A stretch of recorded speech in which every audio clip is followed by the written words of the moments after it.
বাংলার জনরবের পক্ষ থেকে আপনাদের সকলকে স্বাগত জানিয়ে কয়েকদিন আগে আমরা এই রাজ্যের ৬টি বিধানসভার উপনির্বাচনের ফলাফল দেখলাম। ৬টি বিধানসভাতেই মমতা বন্দ্যোপাধ্যায়ের দল তৃণমূল কংগ্রেস বিপুল ভোটের ব্যবধানে জয়লাভ করেছে। আমি আগেও বলেছিলাম আমার আলোচনাতে, আমার রাজনৈতিক বিশ্লেষণে, পলিটিক্যাল অ্যানালিসিসে, সেটা আমি পরিষ্কার করে বলেছিলাম যে যদি এই ৬টি বিধানসভার উপনির্বাচনে ৬টি বিধানসভার মধ্যে ৫টি বিধানসভাতেই তৃণমূল কংগ্রেস ক্ষমতায় আছে, একটি মাদারিহাট বিধানসভাটা বিজেপি ৮ বছরের বেশি সময় ধরে সেখানে ক্ষমতা ধরে রাখতে পেরেছে। অতএব যদি এখন ওই মাদারিহাট বিধানসভাটা তৃণমূল কংগ্রেস কেড়ে নেয়, তাহলে আমাদের মনে রাখতে হবে যে তৃণমূল কংগ্রেস আগামী ২০২৬-এর বিধানসভা নির্বাচনে নিরঙ্কুশ গরিষ্ঠতা নিয়ে ক্ষমতায় আসছে। বিজেপি এই রাজ্যে এখন থেকেই বলে দেওয়া যায় ৩০ থেকে ৪০টার বেশি আসন পাবে না বলেই আমাদের মনে হয়েছে, এবং আমরা খুব দৃঢ়তার সঙ্গে বলছি বিজেপি এই রাজ্যে ৩০ থেকে ৪০টা আসন পাবে। তার চেয়েও কমে গেলে, তার চেয়েও যদি কমে যায়, অবাক হওয়ার কিছু থাকবে না। কার্যত পশ্চিমবাংলার রাজনীতি থেকে বিজেপি একেবারে মুছে যাবে। কেন মুছবে, কী জন্যে মুছবে, সেই বিশ্লেষণটা আমি করব অন্য কোনো একটা ভিডিওতে। তার আগে আপনাদের বলি যে এই যে মুছে যাওয়ার কথাটা কেন আমি বলছি।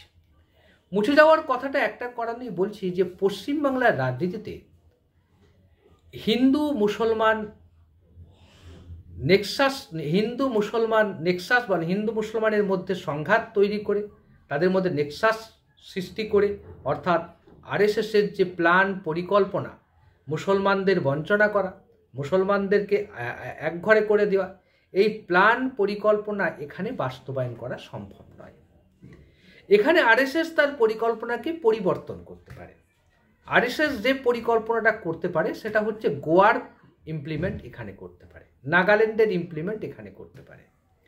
অর্থাৎ এখানে সংখ্যালঘু মুসলমানদের বাসটা এমনভাবে রয়েছে, বাঙালি মুসলমানদের বাস প্রত্যেকটা বিধানসভার মধ্যে, যে তাদের 1% ভোট, অর্থাৎ যদি তাদের 10% সমর্থন বিজেপির দিকে না যায়, তাহলে পশ্চিমবাংলার মাটিতে বিজেপি ক্ষমতার স্বাদ পাবে না। এটা মনে রাখবেন। কারণ যতই শুভেন্দু অধিকারী বলুক না কেন আমরা 70 ওরা 30, এই গল্প দিয়ে এখানে ভোট হয় না। এখানে যেমন মুসলমানরা সরাসরি তৃণমূল কংগ্রেসকে পুরো ভোটটা দেন না, একই রকমভাবে হিন্দু ভোটও পুরোটা বিজেপির দিকে যাবে না, বিজেপির দিকে হিন্দু ভোটের অর্ধেকও যাবে না।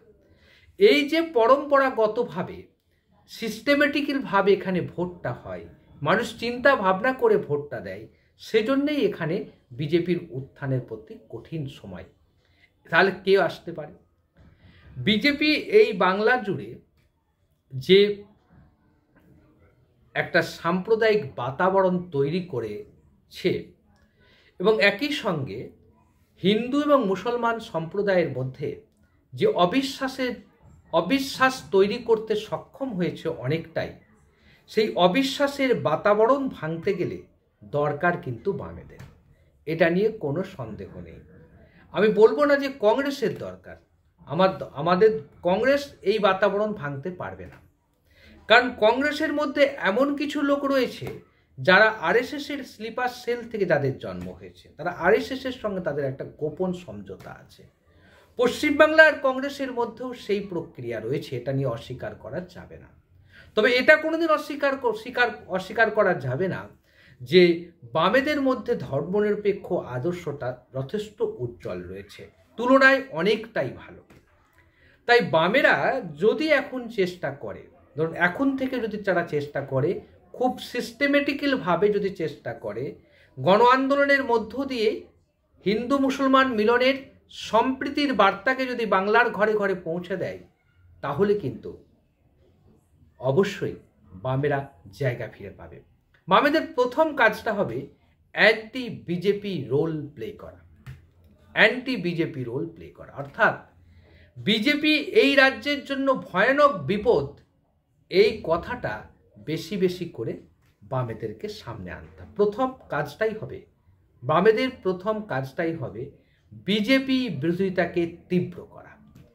বিজেপি যখন মমতা বন্দ্যোপাধ্যায়কে গালাগালি দিচ্ছেন, বিজেপি যখন মমতা বন্দ্যোপাধ্যায়কে আক্রমণ করছেন, তখন বামেদের উচিত হবে যে মমতার সঙ্গে বিজেপির কি যোগাযোগ আছে সেটা সামনে আনা। যেমন কদিন আগে তন্ময় ভট্টাচার্য মশাই বলছিলেন যে পার্থ চট্টোপাধ্যায়, কল্যাণ গঙ্গোপাধ্যায়, তারপরে মানিক ভট্টাচার্য, এই যারা জেলে গিয়েছিলেন তাদের অনেকেই রাজ্য সরকারের সঙ্গে সংশ্লিষ্ট ছিল। রাজ্য সরকার তাদের মামলা চালানোর অনুমতি দেয়নি বলেই নাকি মামলা শুরু করা যায়নি, মামলার শুনানি শুরু করা যায়নি, এটা সিবিআই বলছে। তাহলে কুন্তল ঘোষের ক্ষেত্রে কি আপত্তি ছিল?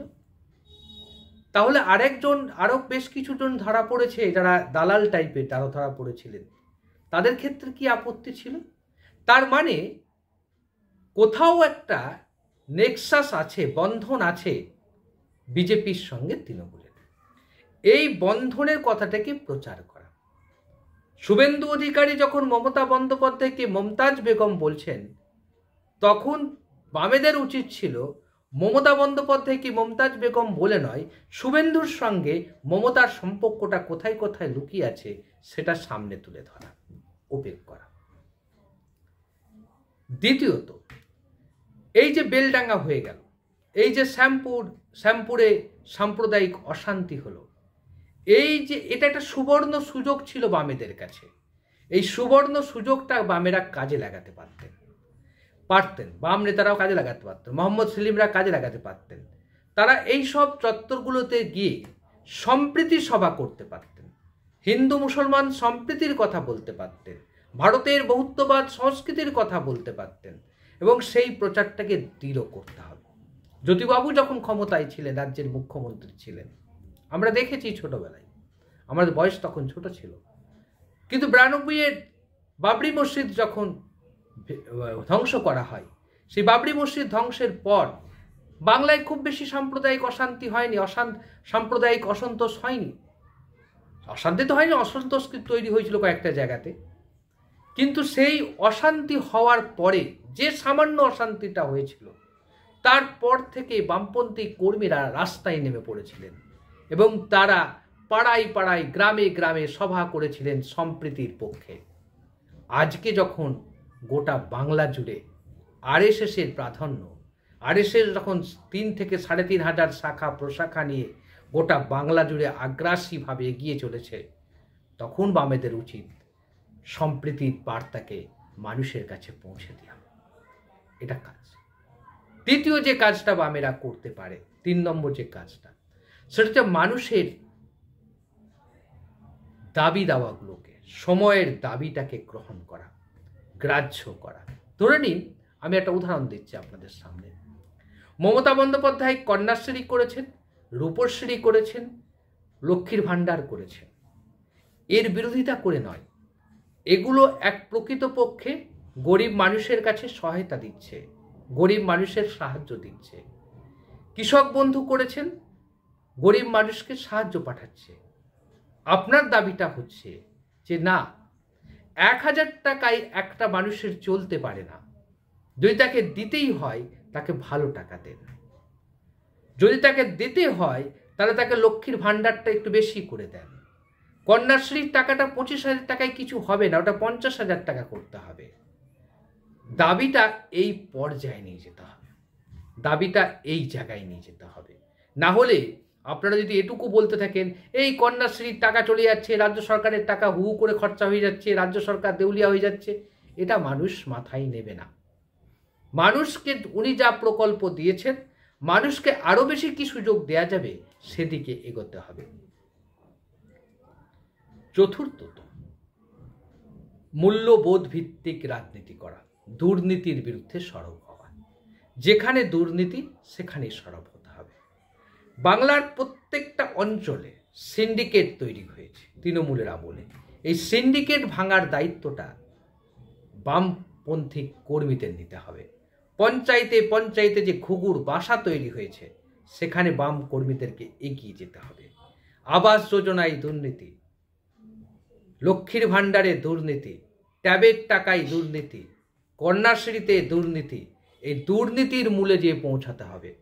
যদি পৌঁছাতে পারে এবং পাড়ায় পাড়ায় যে খোঁজ নিতে হবে যে আবাস যোজনার টাকা গরিব মানুষটা আসলে পেয়েছে কি পায়নি, কেন যার পাকা বাড়ি সে কেন আবাস যোজনার টাকা পেল, সেই নিয়ে প্রশ্ন তুলতে হবে, সেই নিয়ে বিডিওর কাছে বিক্ষোভ দেখাতে হবে, বিডিও অফিস ঘেরাও করতে হবে।